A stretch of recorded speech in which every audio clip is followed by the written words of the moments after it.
بهداية من فضل ربي يكسو الجمال ربوع قلبي.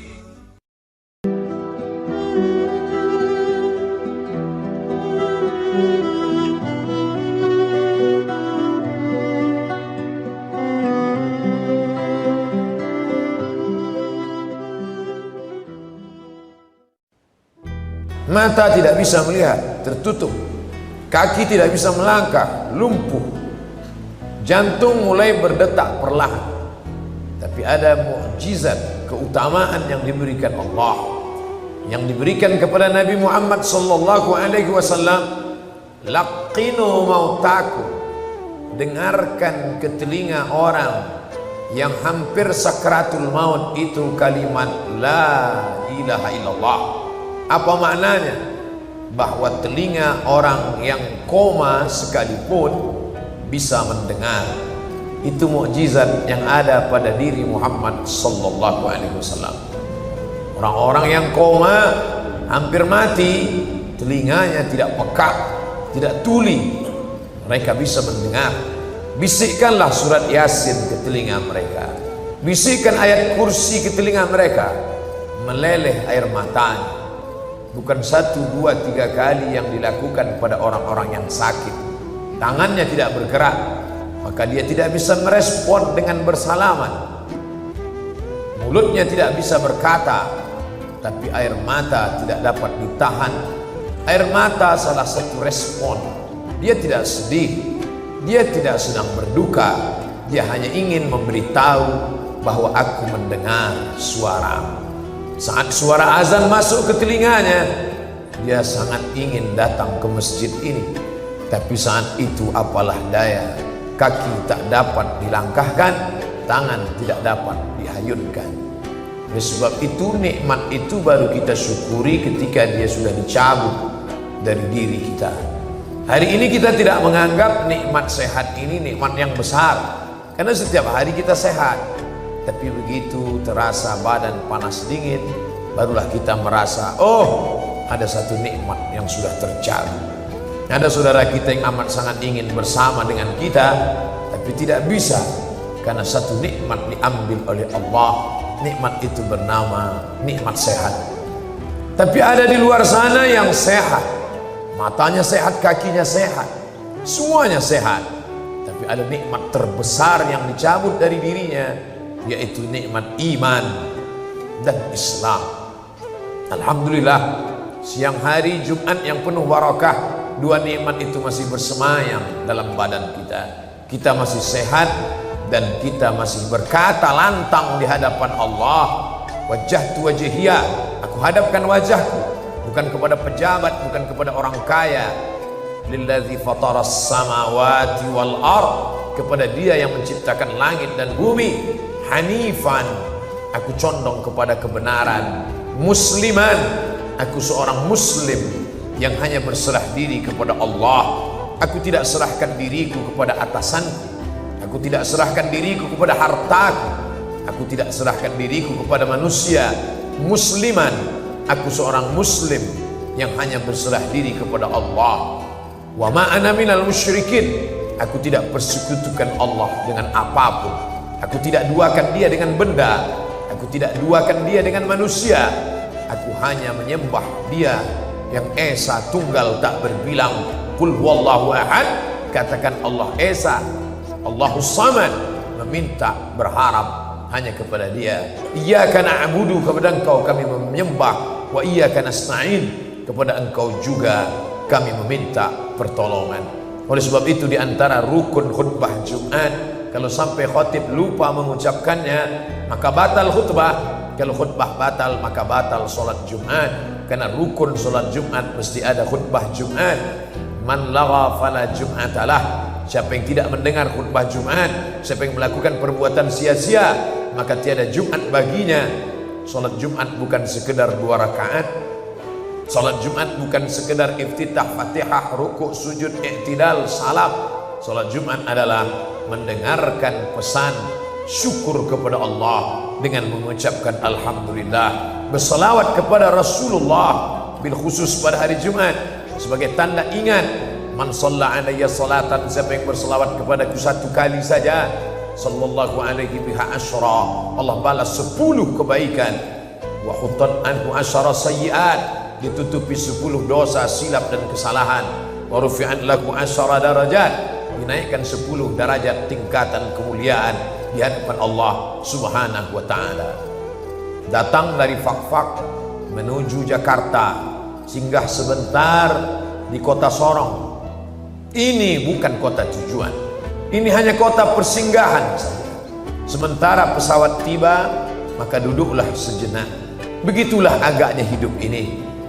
Ini bukan negeri kita, ini bukan tujuan utama.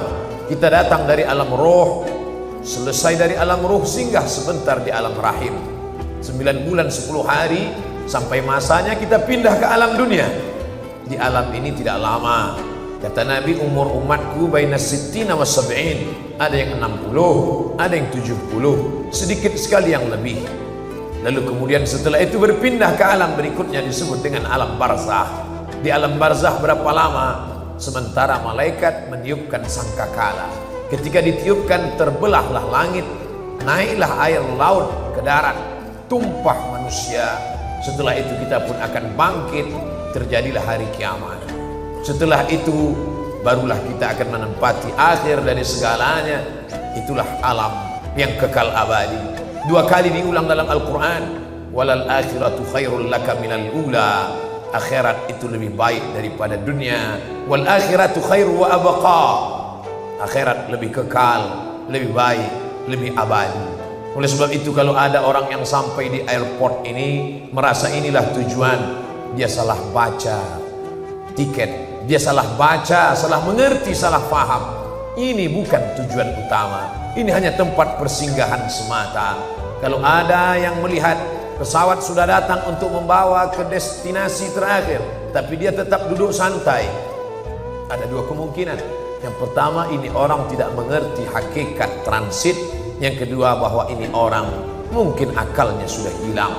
Rufi'al qalam, mereka memang tidak dicatat amalnya. 3 orang ini memang tidak diakui kehidupannya.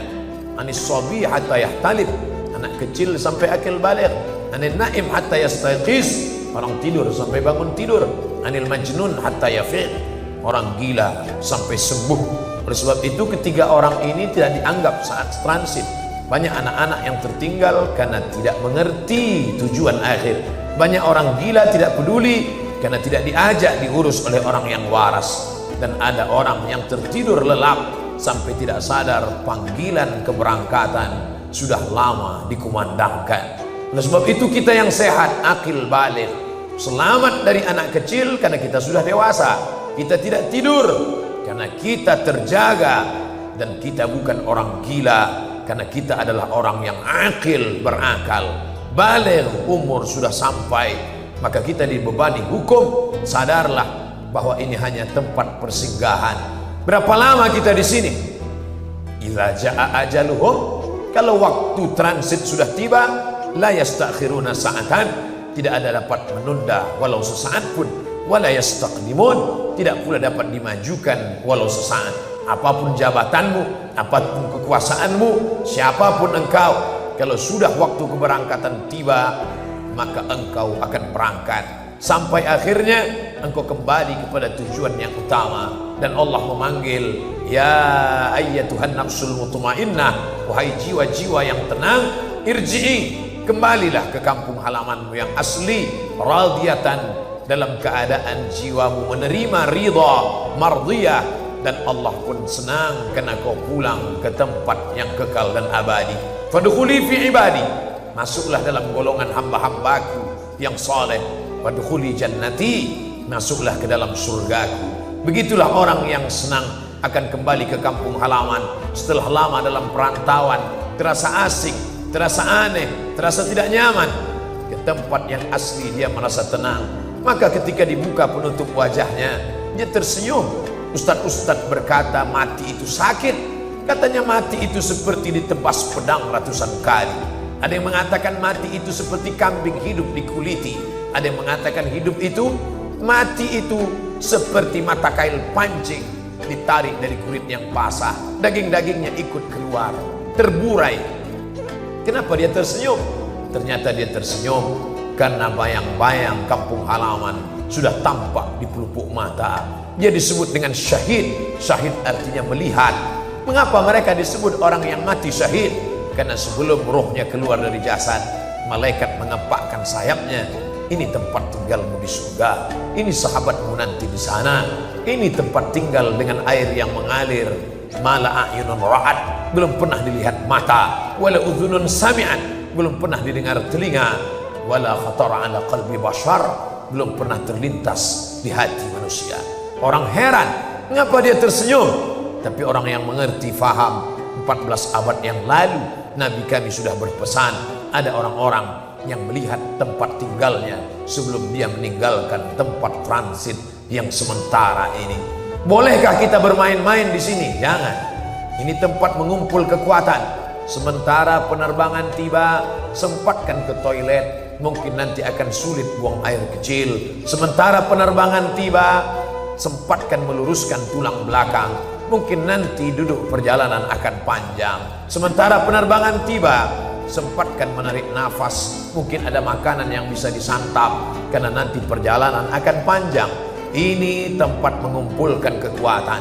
Carilah harta sebanyak-banyaknya. Untuk apa? Untuk bersedekah kepada anak yatim, karena itu nanti yang akan mendekatkan dengan Nabi Muhammad sallallahu alaihi wasallam.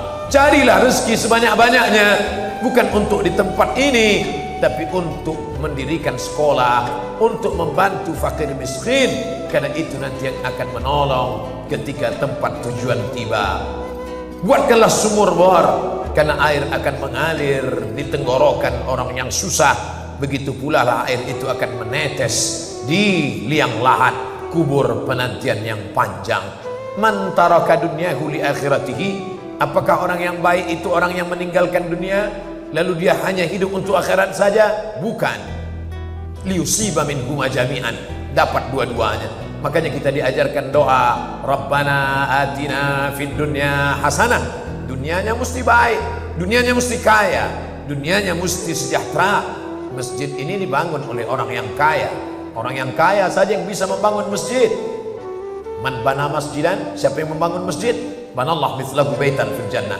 Dia sudah booking satu tempat di surga. Siapa yang punya tempat di surga? Orang kaya.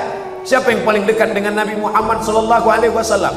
Ana wa kafilul yatim, aku dan orang yang menyantuni anak yatim, kahataini fil jannah, seperti dua jari ini di surga. As-sababah jari telunjuk, wal wusta jari tengah, wa farraja bainahuma, begitulah dekatnya aku dengan Nabi Muhammad, dengan orang yang menyantuni anak yatim. Siapa yang bisa menyekolahkan anak yatim? Siapa yang bisa membiayai anak yatim sampai menjadi dokter spesialis kalau bukan orang kaya? Oleh sebab itu kalau ada orang miskin mengaku beriman, hidup bersusah-susah, maka ini bukan orang yang memahami hakikat dunia. Tapi dunia ini jangan sampai mengelabui mata. Mata'ul ghurur, kenikmatan yang sementara semata. An-nasu niyam, manusia itu pada hakikatnya tidur. Falamma matu, ketika mereka mati, intabahu, barulah mereka sadar sesungguhnya mereka dalam tidur yang panjang. Hari ini ada orang kaya, sebenarnya dia mimpi jadi orang kaya. Hari ini ada orang yang punya jabatan, sebenarnya dia sedang mimpi menjadi raja di raja. Ketika malaikat maut mencabut nyawanya, barulah dia sadar, oh ternyata aku hanya tidur panjang. Hakikat sebenarnya nanti kalau sempat hartamu itu kau buat untuk infak, wakaf, sedekah, itulah yang kekal abadi. Hari ini kau masukkan uang 5.000, 10.000, lalu yang kau simpan 10, 100 juta, 1 miliar, yang 1 miliar akan dibagi oleh anak istrimu menjadi harta warisan. Yang 5.000, 10.000, itulah yang kekal abadi akan kau bawa mati. Dunia ini seperti satu tetes air di ujung jari. Tegaklah di tepi pantai, pandang samudera yang luas, celupkan ujung jarimu ke dalam lautan, tarik ke atas, falyanzur bima yarji, panjang. Apa yang kau lihat di ujung jarimu? Kalau ada setetes air, itulah dunia. Sedihkah engkau? Tidak. Andai tidak dapat, tidak sedih, karena yang tidak dapat itu hanya setetes air. Andai dapat, jangan sombong, karena yang kau peroleh pun hanya setetes air. Saudaraku, Ketika kau geluti dunia ini dengan semangat, ternyata tidak dapat, jangan sedih, karena ada yang lebih indah daripada dunia. Andai dapat, jangan sombong, karena yang kau dapat itu pun hanya setetes semata, hanya sekedar persiapan di tempat menuju penerbangan tiba. Ish masyikta, hidup sesuka hatimu. Kau mau hidup dengan cara sekuler, kau mau hidup dengan cara liberal, kau hidup dengan cara Fir'aun, kau mau hidup dengan cara Qarun, silakan. Fa innaka mayyit, tapi ingat, kau akan mati dan kau akan masuk ke liang lahat, akan menjadi santapan cacing tanah. Kalau sempat engkau mengusap kepala anak yatim, kalau sempat kakimu melangkah sholat ke masjid, kalau sempat engkau tahajud di tengah malam, beramal ini sempat-sempatkan, karena sampai masanya kesempatan tak lagi tiba. Hidup sesuka hatimu, kau akan menjadi mayat.